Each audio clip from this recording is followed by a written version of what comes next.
Good morning. Good morning, Roberta. Oh, you are in Italy in these days from Brisbane, from Australian Catholic University, and we've thought to interview you about a forthcoming publication of yours, Dreaming a New Earth.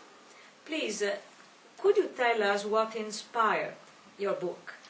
Well, the book that Auntie Jan Hendricks and myself are co-editing, it was inspired by the conference by the same title in Brisbane at Australian Catholic University in June 2010. The conference and the book is about bringing together two voices, if you like, the voice of Raymond Pennecar and the voice of indigenous spiritualities in the Asia-Pacific region. I see. And what is the connection between these two voices, between the indigenous traditions and Raymond Pennecar's? Raymond Pennecar became very interested in indigenous traditions in the latter part of his life, and he particularly looked towards the Aboriginal Australian tradition as arguably the longest continuous tradition in our world. Obviously, there is a wealth of wisdom among those peoples and cultures that the world needs to learn from. And which indigenous traditions in particular are here represented?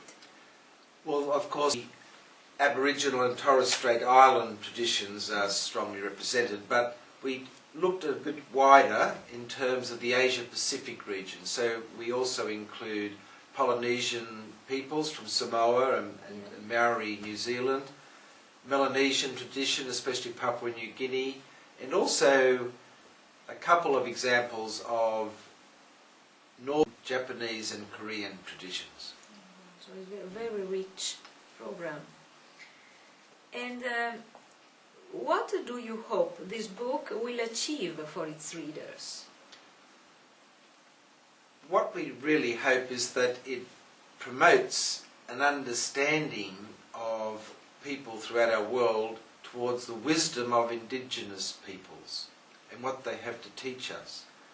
As you know, Roberta, Pennecar's cosmo-theandric vision, in a sense, is what he is particularly promoting.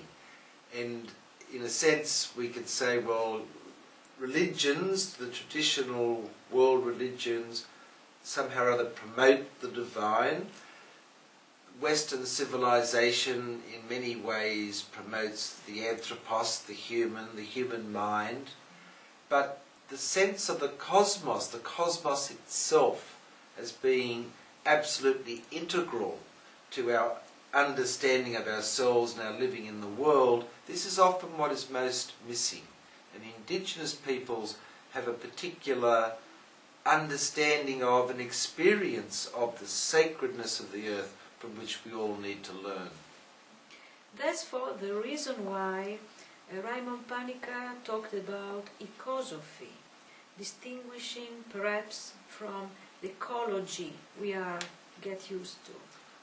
Yes, but in fact I would say, well, if not the most, one of the most used words in this book is ecosophy. As with other Pennecar words, we have a glossary of explanations. Ecosophy, in a sense, is the wisdom of the earth, the sense that the earth itself is sacred, and we can connect that to our own tradition in the West of spiritus mundi, the spirit of the world, that the world is vital, and it is sacred, and that we need to have a whole different and more reverential attitude towards the earth. Ecology is important and can be very helpful. It uses rational and scientific and technical ways of looking at the crisis of the world and the future and what we might be able to do, but we need a more spiritual attitude, and this is what the indigenous traditions have to teach us. And do you think that the oral tradition represented, for example, by indigenous, could be useful for us, people of the books? Yeah, this is very important. When we had the Spirit of Religion project, Ramon was himself very strong on the fact we needed to have representation of oral traditions. And what we found in terms of the dialogue, there is a tendency to think that because traditions are oral rather than written, well, it's more difficult to deal with. But this, in fact, is the challenge that is ahead of us. The oral traditions are precisely the traditions that have this experience, fundamentally a spiritual experience of the cosmos, from which we all need to learn. That's really very interesting. So, we would like to thank you very much for this interview, and hoping to meet you again next time you'll be in Italy. Be my pleasure. Thank you very much.